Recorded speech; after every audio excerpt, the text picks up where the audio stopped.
All right, Passerians, welcome to this video on quadratic word problems, which is finally the time that we get to do one of the coolest things. We get to deal with gravity. You guys all know that song by John Mayer, Gravity is Working Against Me. Gravity wants to bring me down. Well, gravity wants to bring everything down at a rate of 32 feet per second.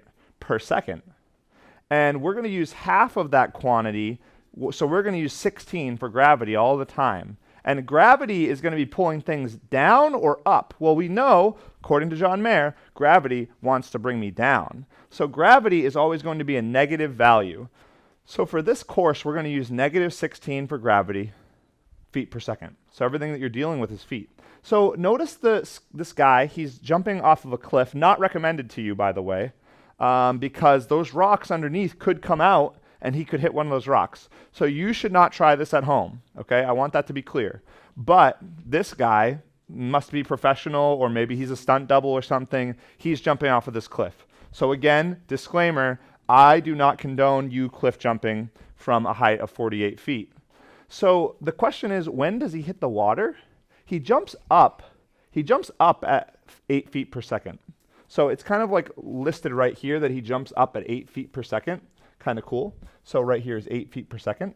And this is at time 0. So he starts by jumping 8 feet per second. And the question is, when does he actually hit the water, which is at a height of 0? When does he hit the water, which is at a height of 0? And we know that his initial height is 48 feet. If you took a tape measure and measured, he would be 48 up there. So a diver is jumping from a ledge. The vertical component of his motion can be modeled by the vertical motion model, which is a very clear thing that will always tell us in real life, this is not a joke. If this was a real situation, we would find the time he hits the water. If you were at a quarry and you jumped from 48 feet exactly, up at 8 feet per second exactly, you would hit the water at exactly this time. This is not a made-up thing. So how long will it take until the diver enters the water? Use a vertical motion model. So I want to explain to you this equation right here. It's probably looking a little confusing because there are, 4 variables there. S is green for a reason. S is green because we're going to call that the starting point, or you can write start. So please fill that in. This is the starting point that he's at. So starting point. So in this example, what do you think S is going to equal? Where does he start? 48 feet. So starting point is 48 in this example, for this example.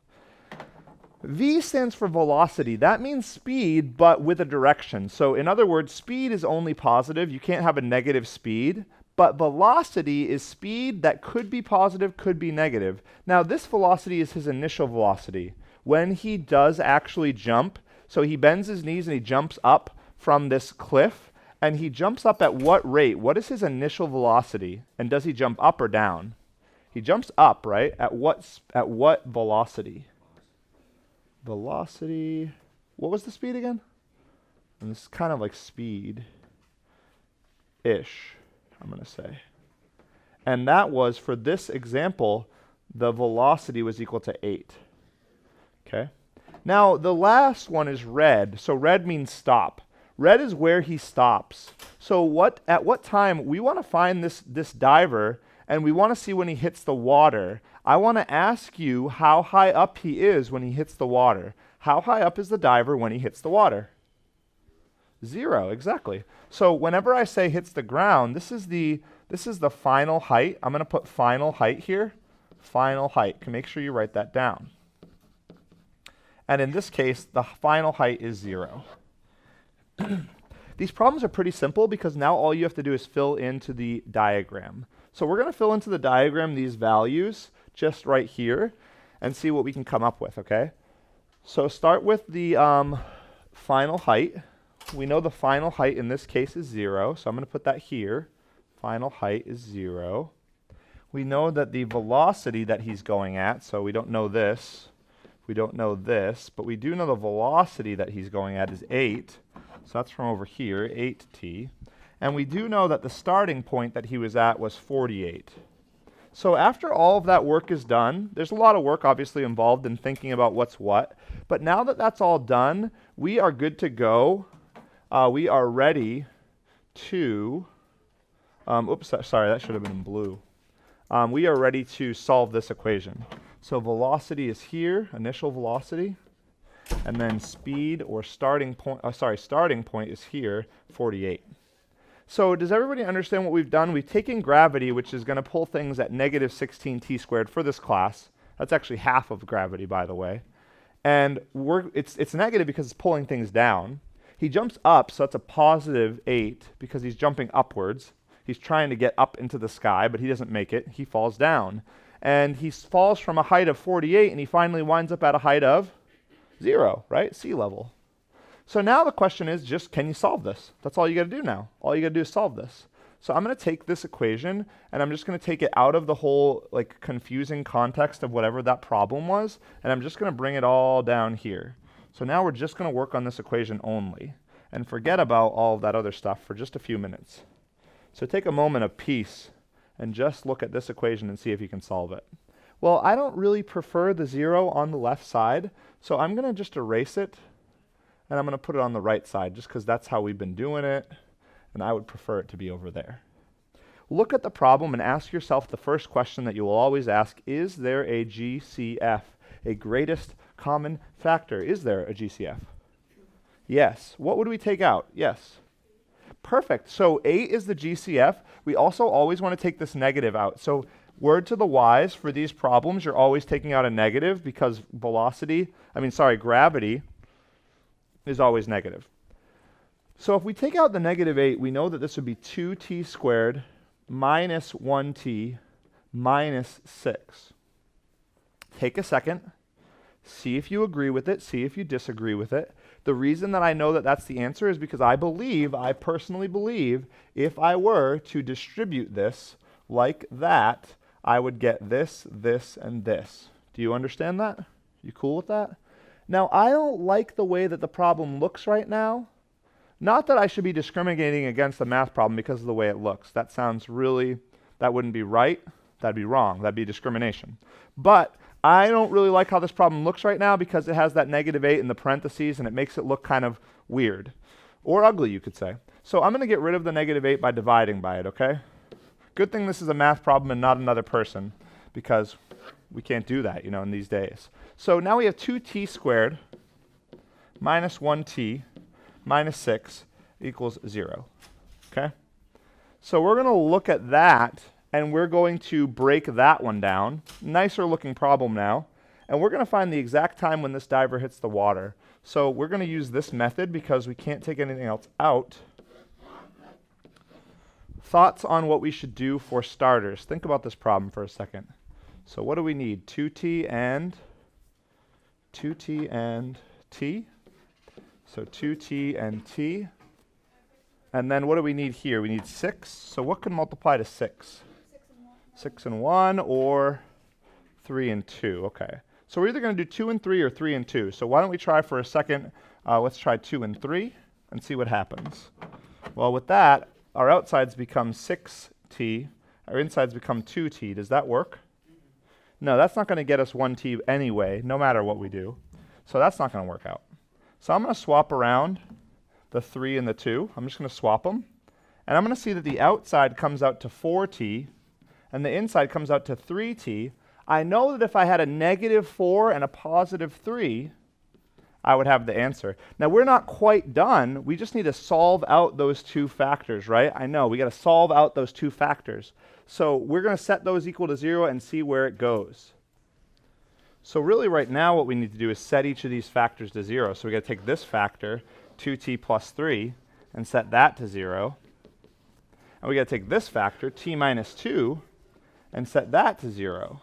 We know this is going to come out with a time of 2 seconds. And this is actually going to come out to a negative time. It's going to come out to a fraction.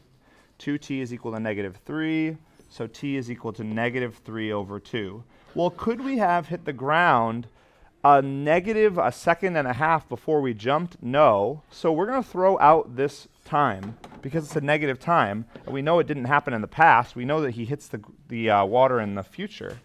So it takes the diver, because remember, this is a problem about a diver. It takes the diver 2 seconds to hit the water, to hit the water. And that's really it. That's the problem. So hopefully that was at a good speed. We'll talk about another problem in just a moment, and just try to make sure you have some pretty good notes, and we'll take it from there. Even a bit rude for me to put this meme on, but I found it to be pretty funny. There's a lot of math in video game design, guys. A lot of calculus, a lot of advanced math. So watch out for that. All right, so we're going to press on to another problem here and kind of talk about this problem. We're standing at the top of a really tall building, let's put it that way, 1680, right? And we throw a small object upwards. We measure the distance from the object from the ground. This is the equation. So they kind of like put everything in there. So you kind of might see right here, the green, this is our S, this is our starting point, our start. And you can kind of see that because that's where we were on the building.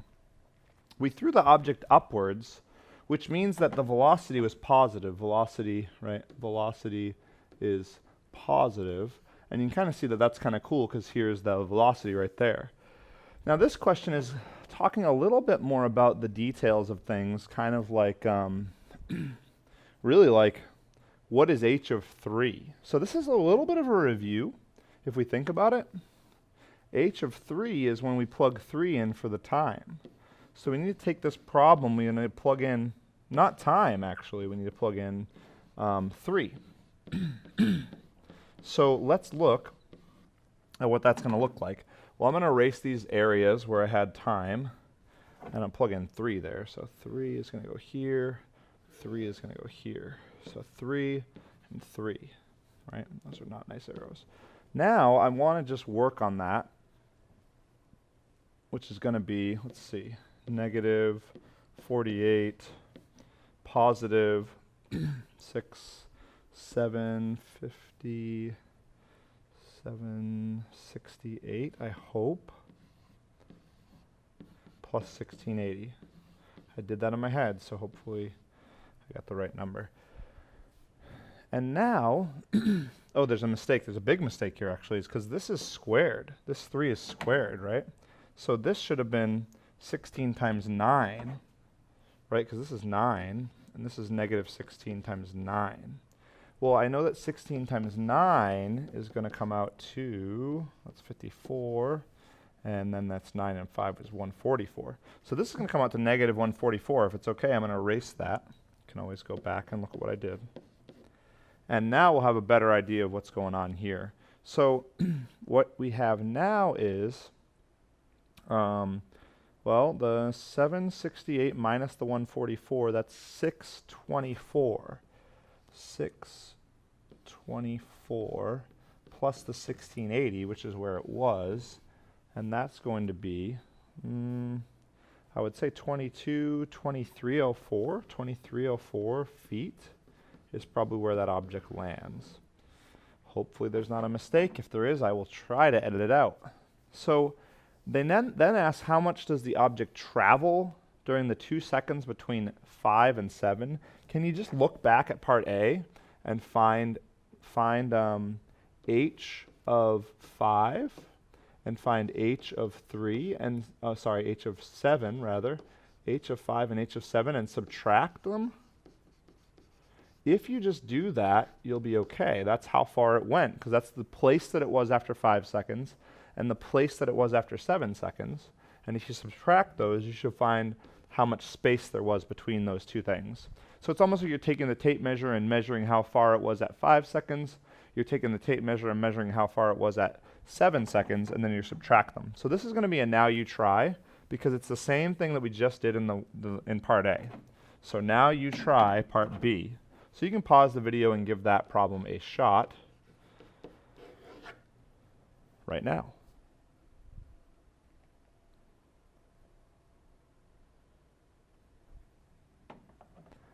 Now, in the next problem, and a lot of these might end up being now you tries, honestly, it says how long does it take for the object to reach a height of 2640? Well, if we think about that, right, and we know that the vertical motion model is this right here, we know that this is the vertical motion model, right? And we want to look at that for a second. So let's get rid of some of this stuff that's in the way. we want to know when the thing reaches a height of 2640. So what we want to do is we want to replace these values here that we had with the things that we know. So do we know anything about this? Well, we know that we have a few different things. We've got, actually, we already have these things filled in, so we don't need to focus on that. All we need to know is the final height, right? So all we need to do is really realize that the final height, right, if it's 2640, this means that the h, the final height, is 2640. So we need to take this h, which is h of t, we need to have 2640 equals, and then that whole equation, negative 16t squared plus 256t plus 1680. Yeah, it's going to be a little bit of work. Use a calculator. It should factor okay. So set it to 0, factor it, set the factors to 0, and go from there. Look back at the previous problem if you need to, and then also part D is going to be a now you try. So this is also a now you try, and that's going to be where this video ends. So you might have a handout that goes a little bit further than that, but I don't want you to really worry about that. We're going to try, now you try, B, C, and D on this, and that's really all you got to get done.